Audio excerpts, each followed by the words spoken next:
Estamos en Caná de Galilea.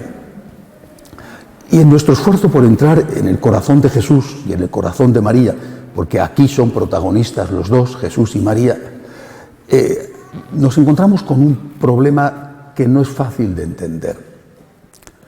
La historia la conocemos, era la Virgen la que estaba invitada a la boda, según el Evangelio, y Jesús estaba también invitado. Es decir, Jesús no era el primer invitado, sino que, dado que estaba su madre, él venía también.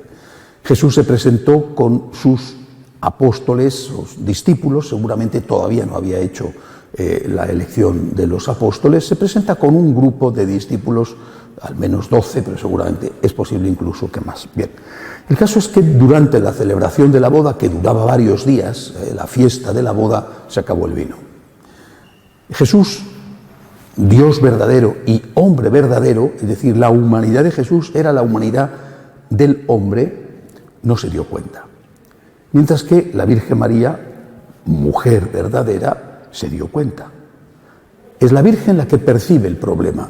Como suele pasar, a los hombres nos cuesta muchísimo más darnos cuenta de las cosas. Algunos quizá no se dan cuenta porque no quieren darse cuenta, pero de verdad nos cuesta mucho más darnos cuenta de los detalles. Jesús no se dio cuenta, la Virgen sí. Y la Virgen se acerca a su hijo y le dice, no les queda vino. Bien, hasta aquí no hay mayor problema. El problema viene ahora.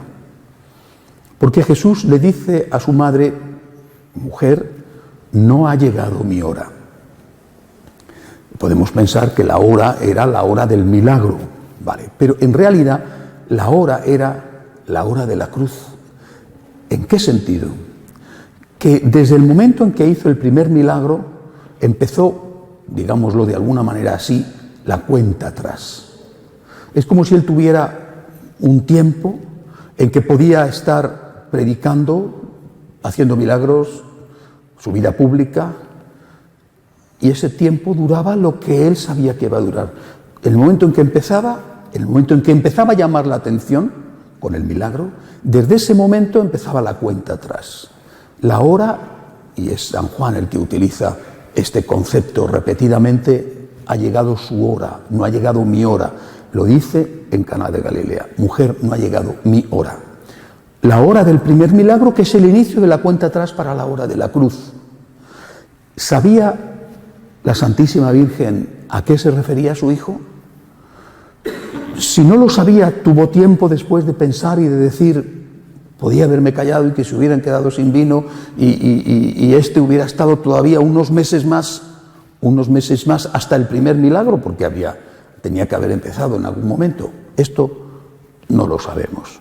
Pero yo creo que, teniendo en cuenta la comunicación espiritual entre madre e hijo, creo yo que la Virgen sabía también que esa hora de la que acababa de hablarle su hijo, mujer, no ha llegado mi hora, no solo era la hora del primer milagro, sino que era la hora en la cual se iniciaba la cuenta atrás hasta el final. La Virgen María, después de oír a su hijo decir, no ha llegado mi hora, se vuelve hacia los criados y les dice, haced lo que él os diga. La Virgen María, por lo tanto, es la que pone a su hijo en el pasillo hacia la cruz. Es la que pone a su hijo en el camino hacia la cruz. Empieza el milagro, el primer milagro, empieza a llamar la atención, empiezan a acudir unos y otros, se hace famoso, él predica, en fin, lo que ya hemos visto sobre la importancia del mensaje, que significa también ganarse enemigos y llegar a la hora de su muerte y de su resurrección, que para eso había venido, ciertamente. Es la Virgen la que le pone en el camino. ¿Por qué lo hace? Yo creo que ahí es donde está el secreto y la importancia. ¿Por qué la Virgen precipita la hora, adelanta la hora, dado que Jesús había dicho, aún no ha llegado mi hora? ¿Por qué la Virgen lo hace? Para defender a la familia. La Virgen María es la gran defensora de la familia. Es una mamá, es una esposa. Y en ese momento era ya una viuda. Fue una jovencita soltera. Fue una esposa, una madre, una viuda. En ese momento ya había recorrido todas estas etapas de su vida, porque ya San José había muerto hacía tiempo. La Virgen María es la gran protectora de la familia. En su corazón, por lo tanto, hay, en primer lugar, la preocupación por la familia. El primer milagro que se hace, primer milagro público, es para ayudar a la familia. Y digo público porque, evidentemente, la Virgen María sabía que su hijo hacía milagros, porque no se le ocurre a nadie decirle a otro, oye, resuelve el problema del vino, que se han quedado sin vino. ¿Y eso qué significa? ¿Que tengo que mandar a buscar aquí alguna taberna cercana que traigan unas cuantas tinajas de vino? Pues no.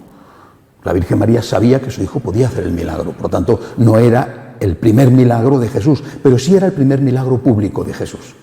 El primer milagro que el Señor tenía que hacer delante de los demás. Y de hecho, el evangelista dice que desde aquel momento, aquellos que le habían acompañado a la fiesta de la boda, creyeron en él. Empezaron a dar crédito, el milagro como signo, como ya os he dicho, empezaron a dar crédito a su mensaje. El corazón de María es un corazón preocupado por la familia, porque es una mamá, porque es una esposa. El corazón de la Virgen sigue sufriendo por la familia. ¿En qué situación está la familia hoy? Podemos decir sin ninguna duda que está en una situación muchísimo peor que en aquella época, a pesar de que en aquella época había cosas tan terribles como el repudio legalizado, que era incluso peor que el divorcio. El repudio era nada, o sea, sin ningún tipo de explicación. Le das a la mujer el acta de repudio, la pones en la calle. Eso era un deterioro enorme para la familia y una servidumbre para la mayoría de las mujeres, porque, aunque alguna quizá podía recurrir también al divorcio y tener ella la iniciativa. Sobre todo si eran de familias ricas, de familias importantes. En aquella época también la familia tenía problemas, seguramente había violencia doméstica y la mujer no tenía muchas condiciones de igualdad y muchas condiciones de dignidad dentro de la familia. Pero comparado con lo nuestro, aquella época sin duda era mejor. La Virgen María es la gran protectora de la familia. Y por eso es a ella a la que tenemos que acudir cuando nuestra familia se tambalea. Y es su imagen la que tiene que estar en nuestras casas. Cuando voy, porque a veces me invitan a las casas de las familias católicas y veo que no hay un icono de la Virgen, una imagen de la Virgen, y que a veces hay cuadros más o menos abstractos, casi siempre horrorosos. Incluso a veces te sorprendes y te disgustas, aunque porque estás allí de invitado no vas a hacer una escena, de que tienen un gordito feliz con las piernas cruzadas de forma inverosímil, que es un Buda. Bueno, pues en una familia católica tienen una imagen de un Buda y no tienen un icono de María. María es la protectora de la familia. En su corazón está la familia. Vivimos en una época de obsesión por el cambio climático. No voy a entrar ahora a ver si tienen o no tienen razón. Bueno, hay una obsesión por el cambio climático, pero resulta que el nicho ecológico del hombre es la familia. Y no hay ninguna preocupación por cuidar de la familia. No hay una legislación, y hablo en general, no hay una legislación a favor de la familia, por ejemplo, a nivel impositivo, a nivel de desgravación de impuestos. No hay una legislación que proteja de una forma eficaz a aquellas mujeres que están decididas a llevar adelante su embarazo, a veces en unas condiciones difíciles, sino extremas. No hay una legislación pro familia, siendo la familia la esencia de la supervivencia de nuestra especie.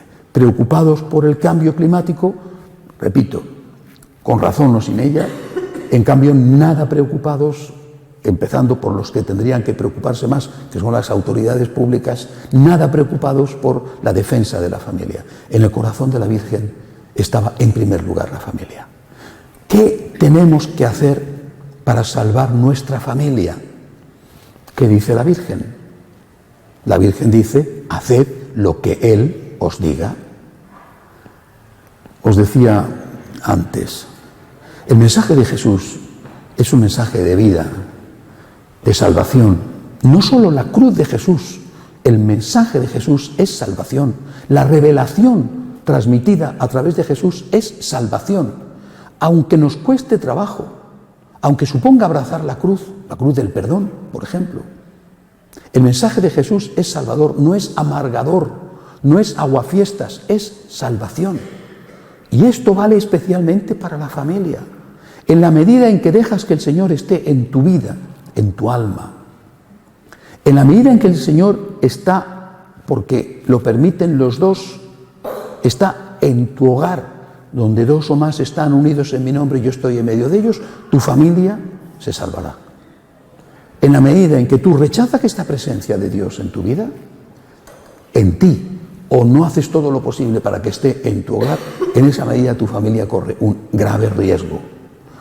El número de parejas que se divorcian es inmensa, pero es todavía mayor ya el número de parejas que no se forman con una mera convivencia o con una convivencia que ha tenido solo un refrendo de tipo civil.